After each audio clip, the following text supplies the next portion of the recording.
Esse aqui é o canal de corte do Acionista Podcast, onde eu entrevisto investidores e gestores de empresas. Se você é um investidor, se inscreva aqui no canal. Bom vídeo! Ó, tivemos uma pergunta aqui que eu acho interessante nessa linha. É do Leonardo Barbosa. Caso aconteça uma estagnação dos números do e-commerce, que estratégia a empresa adotaria para continuar crescendo? Parabéns pela pergunta, Leonardo. Gostei dessa pergunta. E aí, André? É que, além do e-commerce, tem também o agronegócio brasileiro, que hoje o e-commerce ele impacta muito estruturalmente o setor, né? Porque você tem uma determinada capacidade instalada no país, e essa capacidade instalada tem que ser suprida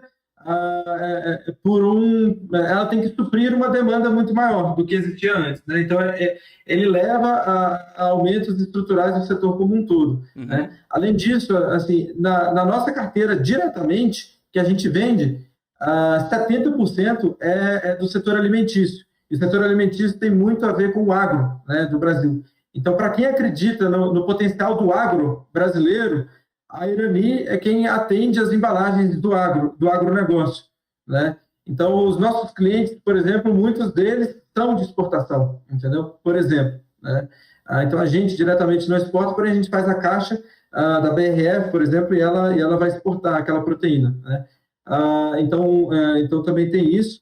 Então, você tem outros drivers também de crescimento e tem o driver de crescimento da tendência de plástico por papel, né? Quem ia ao shopping alguns anos atrás voltava ia comprar roupa e voltava cheio de sacola de plástico, né? Hoje Isso é você vai real. lá, hoje você vai lá, compra roupa em alguma loja, por exemplo, vai lá, compra na loja Renner, você vai voltar com a nossa sacola feita pela Irani, por exemplo, para sua casa, né? E Renner é cliente de vocês, Então, correto? é, sim, sim. Agora, eu só não tenho certeza se a gente atende eles diretamente ou se é através de um grande parceiro nosso, que são os convertedores. Que a gente vende Entendi, o papel e o convertedor faz a aplicação final. Mas, entendi, por exemplo, você vai voltar com uma sacola que foi feita com o papel da Irani. Isso eu te garanto, entendi, entendeu? Foi feito com o papel que a gente produziu, entendi. né?